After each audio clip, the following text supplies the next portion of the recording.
Hello, Peter Shilton. Hello, Lewis. How are you, Peter? I'm very well, thank you. So, Peter, you're part of the new series of Strictly Come Dancing. What's more nerve-wracking for you, being part of Strictly Come Dancing or about to go out to a football match? Well, at the moment, Strictly Come Dancing. It's a very big show. I mean, there's a tremendous amount of publicity this year on it. Everywhere I go, people are talking to me about it, and obviously, you're out your comfort zone in terms of doing something that obviously is very new to me, which is dancing, ballroom dancing. So, I think when I went out the football pitch in front of 100,000 people, I like to think that I knew what I was doing at playing in goal. But being in Strictly is obviously, a big test, and hopefully, I won't let anybody down, and I'll do my best, and that's all you can do. So when you were asked to be part of the show, what went through your mind? Were you excited or a bit nervous? A bit of everything, really. I think the main thing is that it's such a big show. It's a big challenge as well, and I've always, enjoyed sort of challenges in my life, and obviously this is a different kind of challenge and a very exciting challenge because obviously we're with a lot of big celebrities on the show. We've actually sort of got a nice team spirit going really after having the launch show, which was new this year, having to do a dance all together. I think that was a new format which worked very well because we've all sort of got to know each other.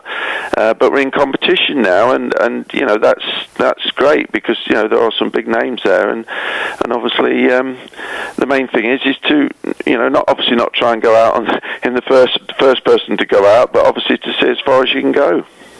Your dance partner this year is Erin. How are you finding working with her? Is she relaxed, strict?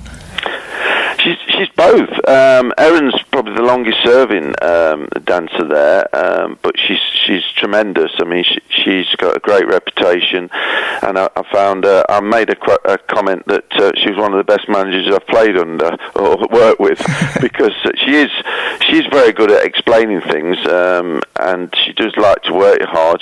I think she sort of looks at people and thinks, well, how much work can they take? Because everybody's different. I mean, I'm 61 now, but I am pretty fit for my age, so I've managed to do most of the work she's given me, but I suppose she has to judge that. But she's good at technique things and explaining things, and she's worked very hard, and I just hope that that I can not let her down. I think the thing is, I did have a few wobbles yesterday in the studio. It's you've been working in sort of dance studios, but when you get on the set, so to speak, where you're going to film the show, it's mind-boggling, really, and did have a what we call a bit of mushy moments, brain moments, where you kind of forget your steps a bit. So I'm just hoping on the night everything will be all right. Are you enjoying the training, or is that very intense? It's been very intense, Lewis. It's been 4 or 5 hours a day for about just over 2 weeks now, and I had one day off, I think, and on that day I had to do 2 jobs, a shop opening and speak at a dinner in Nottingham, so it wasn't really a day off.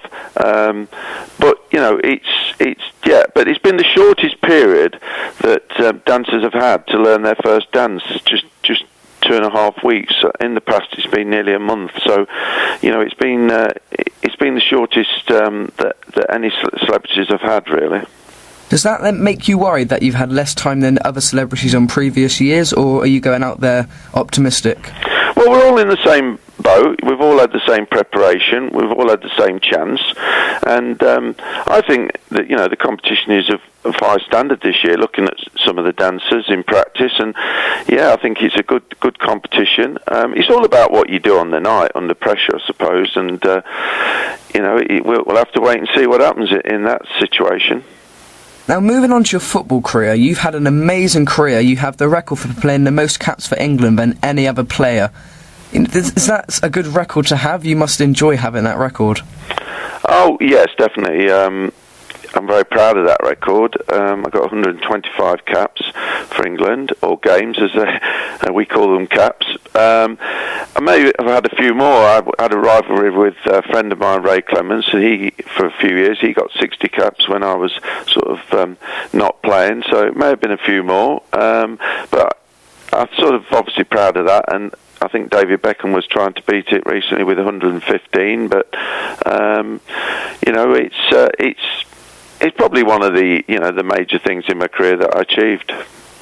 How do you think football has changed from the 80s to what it is today? Basically, the money side of it is just incredible. Freedom of contract. Players have got far more power as regards over the clubs and the managers, and really just the TV money, and the game itself changed. The rules have changed. The game I think is very fast now. I mean for TV, those are I think the major things and rule changes. I think maybe the next one will be technology. After watching England in the World Cup against Germany, I think there's been so many instances now where decisions could have been changed that have cost big games and big matches with a little bit of technology. We don't want too much, but I think we need a little bit maybe in the goal area, the goal mouth, just to help the referee a bit. But we don't want a scenario where we keep stopping the game on every decision. Do you think footballers get paid too much now, or do you think they deserve to get the money they do get? No, I'm not one of these knockers of people earning money. I think anybody out there realises any job's a profession, and if you can get as much to do it, whatever walk of life, you try and do it and take it. What I object to is sometimes what happens on the pitch. With some of the players with the way they play acts and fall over and just generally some of the behaviour when players have got money, recklessly spending it, sort of. And it's it does create a bit of a bad image when you got people really sort of saving hard to go and watch people and going to World Cups and sacrificing a lot to support their teams. I think that side of it I think needs cleaning up a little bit. And you were the goalkeeper for the Maradona Hand of God incident. When that happened, what went through your mind? Were you very angry at the time?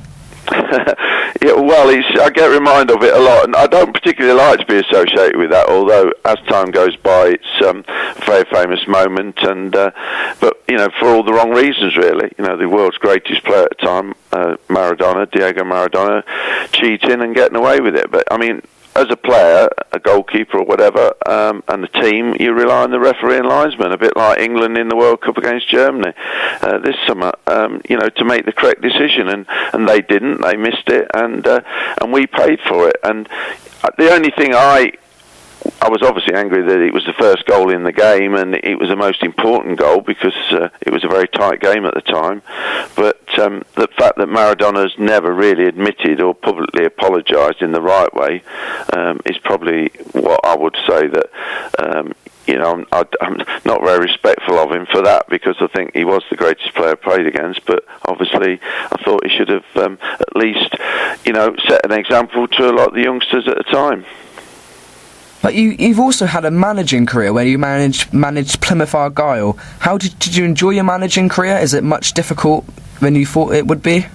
No, I did enjoy it, and it probably wasn't the right choice of club. It's for your first job because of the geographical position where it is, but he had a lot of potential, and I thought, the 3.5 years I was there, I sort of did a very good job. We turned a team around who were scoring the lowest number of goals in the Football League to the highest scorers in all 4 divisions in my second full season.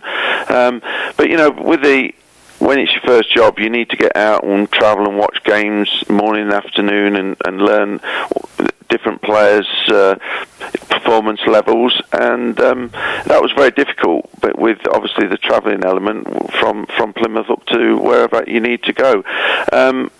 But I enjoyed my time. It was just unfortunate I didn't work out. I had a few problems with different things, including the chairman there, and at the end of the day, I never really sort of got back into it. So that's probably one of the regrets at the moment, that I always felt that was the side of my career that I maybe could have done well at, but it wasn't to be. And maybe I wouldn't have been on Strictly Come Dancing if I'd have been in management. What was it like when you received the OBE? Well, obviously, I got the MBE and the OBE, and it was a very proud moment to go to Buckingham Palace, and it was the Queen both times who presented it to me, and obviously a very proud moment for me and for my family who went along. So, it's an honour that I always obviously cherish. Peter, it's been fantastic speaking to you today, and good luck with Strictly Come Dancing. Thank you very much. Yes, I just hope that I don't get too nervous, and I hope that my experience will help me through. But I'll do my best, and hopefully I'll get some support, and and hopefully it'll all go well. But we'll have to wait and see. We're going to be speaking to Erin very shortly as well, your dance partner. Yes, Erin's a lovely person, and I went had an evening out with her and her husband Peter, similar names. She's used to Peter, with Peter Schmeichel as well, so I think she likes Peter. So yes, I'm sure you'll enjoy that. Thank you very much, Peter. Okay, Lewis, bye-bye. Thanks very much, bye.